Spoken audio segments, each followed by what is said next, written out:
What if World War II never happened? As arguably the biggest event of the 20th century, the Second World War defined global politics for decades afterwards, forever changing the world we currently live in to such a degree that a world without the Second World War having happened is almost impossible to imagine. With over 30 countries involved in a violent and bloody war across both Europe and Asia, just how would these countries be impacted if the war had never even happened? Today, we're going to try and find out. Now, the two major inciting factors for World War II was the rise of the Nazi Party in Germany and their subsequent invasion into Poland, and Japan's own violent expansions throughout Asia following the First World War. If the Nazi Party never rose to power, the powder keg of all the different issues that reached a breaking point in 1939 might not have gone off the way that it did, but there still would be a lot of events ongoing in the world that could play out very differently. Following the First World War, Germany was in a very harsh position after being widely considered the loser of that conflict, as the Treaty of Versailles, the peace agreement that ended the First World War, placed much of the blame on Germany for starting the war and imposed strict penalties in the form of loss of territory, massive reparation payments to other countries, and substantial demilitarization. This was a surprise to Germany, as the initial agreement they signed only mentioned the 14 guiding principles that would eventually form the basis of the League of Nations, a precursor to the UN. These 14 points are as follows and focus primarily on restoring peace following the First World War. Number 1, diplomacy should be public with no secret treaties. Number 2, all nations should enjoy free navigation of the seas. Number 3, free trade should exist amongst all nations, putting an end to economic barriers between countries. Number 4, all countries should reduce arms in the name of public safety. Number 5,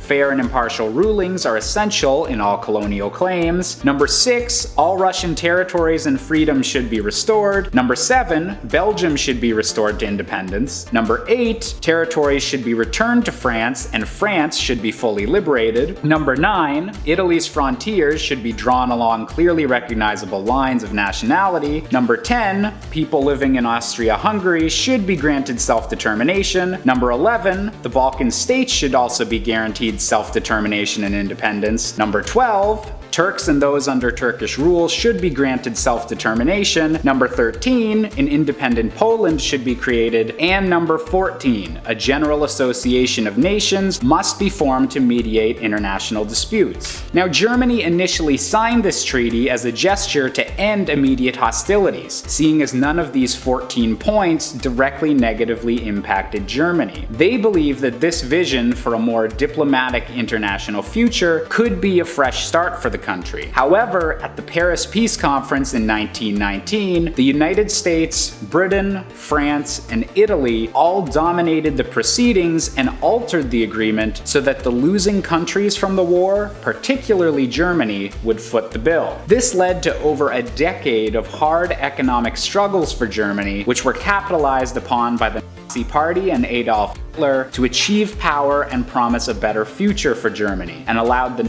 Party to paint other countries as still being enemies of the country, on top of all the expected bigotry that the Nazi Party represented. If the Nazi Party had never risen to power, Germany's position on the world stage would be quite different. The country might have remained in an economic slump, especially not helped as the 1930s came and other countries began to be impacted by the Great Depression. Other political parties, both right-wing or left-wing, would attempt to make a case to the German public on how their party could turn the German government around and find a way to thrive under the still strict provisions placed upon them by the Treaty of Versailles. There's also a chance that communism, which was beginning to become a more and more popular ideology within some European countries at the time, could have caught on in Germany as a solution to their economic woes. This would have ripple effects throughout the 20th century, as the Soviet Union would have an additional country converted to its ideology much earlier in the century than other allies, leading to a Cold War that's even redder than the one we actually lived through. Instead of Berlin being being divided for much of the back half of the century, Berlin would be unified under communism, and who knows how much further the ideology would have spread with a stronger base from which to originate in Europe with both Germany and the USSR combined. Germany isn't the only country that would be massively impacted by the lack of a Second World War. As horrifying and awful as warfare is, it was the sudden rallying around an important cause and the incredible investment of production needed to compete in the Second World War that helped bring an end to the Great Depression. Beginning in America in 1929 and swiftly spreading throughout the rest of the world until the late 1930s, the Great Depression was the longest, deepest, and most widespread economic depression of the entire 20th century. So much so that it's become the go-to example of just how badly an economy can decline and be run into the ground. Following the crash of the New York stock market on October 29, 1929, unemployment in the United States grew to 23%, while the price that crops could be sold for dropped by 60%, leaving many farmers severely impacted and completely unable to supplement their farms with additional work. It was only because of the Second World War and the massive amount of manpower required for the war effort, the United States economy was able to turn around and become an economic powerhouse again at such a rapid speed. Without the war, the United States might have taken an extra decade or more to recover, putting them at an even weaker starting point for the imminent Cold War and potentially aiding in the spread of the communist ideology even more than a Red Germany would. Furthermore, we've mainly focused on the European side of things for this video, but the situation in Asia would be equally as wildly affected by the lack of a full-on world war in the 1940s. With Japan's rising expansionism throughout Asia in the early 20th century and a large amount of war crimes being committed by Japanese forces, there's a large likelihood that Japan would both become a more powerful nation, but also a large likelihood that a more local war might break out as countries decide to resist against Japanese expansion. Korea likely wouldn't have become an independent nation so quickly, and both China and Japan might have issues with the growing Soviet Union if the USSR didn't have to focus as much of their military attention on the Axis powers in Europe. All in all, if World War II never happened and Germany never rose to power, the world we'd be living in today would be almost unrecognizable from the one we have now. There isn't a country on Earth that didn't feel the impact of that global conflict. And while some countries would thrive without the war, others might not even exist or have been swallowed up by much larger countries. So what do you think the world would be like if World War II had never happened? Let us know down in the comments below, and if you enjoyed this video, be sure to hit the like and subscribe buttons. As always, I've been Josh Busker, and this has been Life's Biggest Questions.